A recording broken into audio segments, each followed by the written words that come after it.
The election was a historic one for the Lib Dems. They gained 6 seats on the night, including Guildford, where Zöe Franklin is the MP. Joins us in the studio. Good morning, Zöe. Morning. Does it feel like a year? In some ways, yes. In some ways, it feels much longer. In some ways, no. I can't believe it. It's amazing, isn't it? Look, this was your 3rd time standing in Guildford in 2024. It must have been particularly sweet to actually have got that win. Yeah, completely. I mean, to spend 7 years of your life, plus all the rest, I've been in politics about 17 years, and to finally win was just incredible. Now, you're being contacted by residents all the time with their concerns, and I know that with all of the new MPs that we spoke to, and we did a lot of that after the election, everyone was a little bit shocked at just the amount of contact you get. Has it levelled off at all? Yeah, I mean, it has levelled off at about a few hundred emails a day. The difference between when I last came and saw you and now is that I have an amazing staff team who help me get things done. And practically that means that we're able to reply within a reasonable time to every single email we receive. And we have helped hundreds, if not thousands of people. Right. Let's talk about the big issues. What are people contacting you about where you go, all right, another one, here we go? So in terms of, there's kind of 2 types of contact we get. One is what I would call policy related. So it might be a question about a contemporary issue. We've had a lot about Palestine and Gaza. Last week, I mean, my inbox was absolutely overflowing with people contacting me about the PIP and universal credit changes.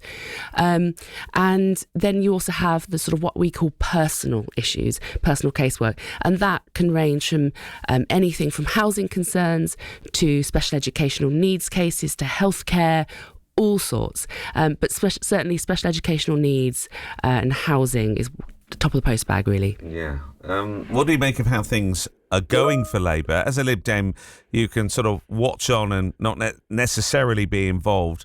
How difficult has it been, and where have they got it right or wrong, do you think? I think the key takeaway has been it's been really underwhelming. People voted for change. That's really clear. I mean, Labour have a big majority, and yet people haven't had the changes they wanted. So it's, I mean, the big ones that I think everyone will talk about being the failings have been the stuff around or the welfare stuff just last week, the fact the winter fuel allowance, which then became the massive U-turn, the failure to scrap the 2-child limit.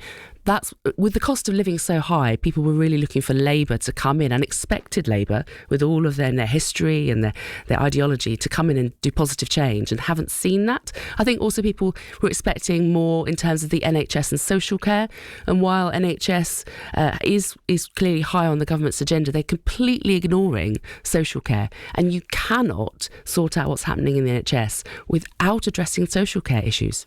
It's fascinating you said about the pace of change, and Donald Trump, like him or loathe him or whatever you think of him, what was quite interesting with him hitting the floor was there just seemed this like, whoa, wave of policy change. And for anyone who'd actually voted for him, whether a lot of it's a little bit sort of bluster or whatever, for people who aren't as engaged in politics as you would be as a politician, there did seem to be momentum, and that's something that seems to have been a little bit lacking, isn't it? Do you think this could change our politics as we look over the pond, maybe?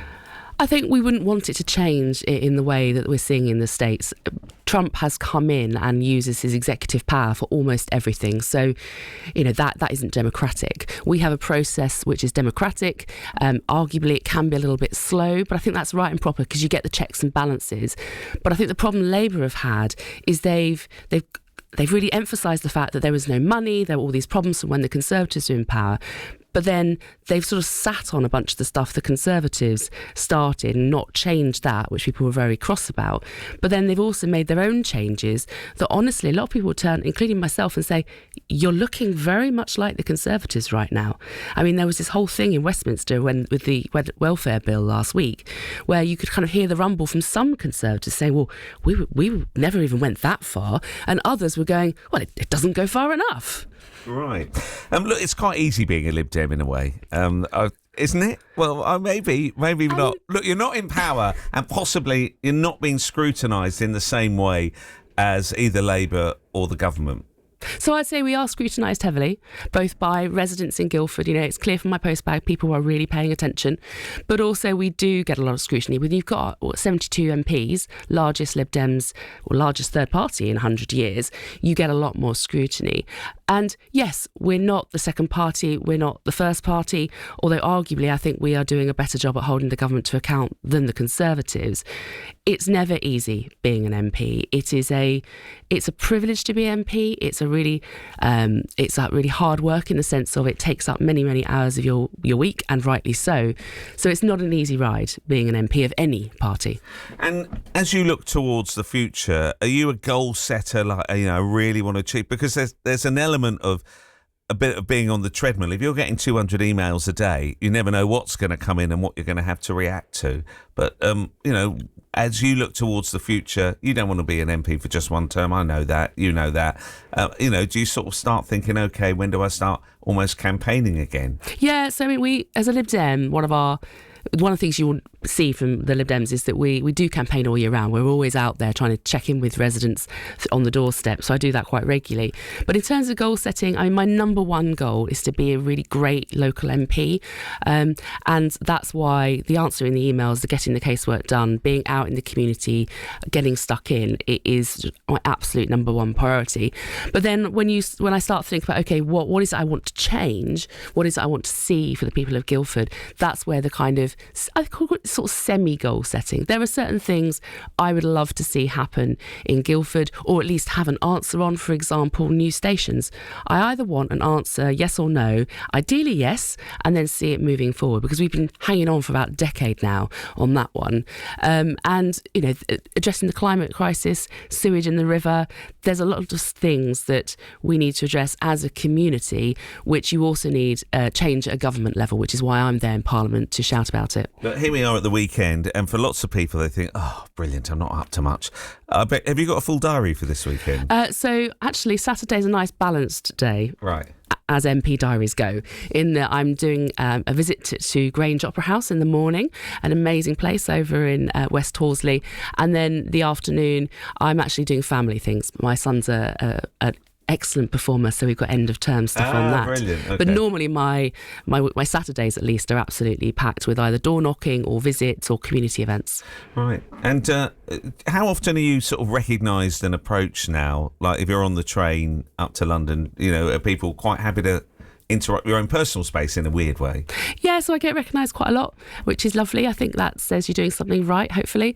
But it's really interesting. A lot of people, and this is really sweet, a lot of people kind of have a look at me, smile. You can see that they recognise who I am.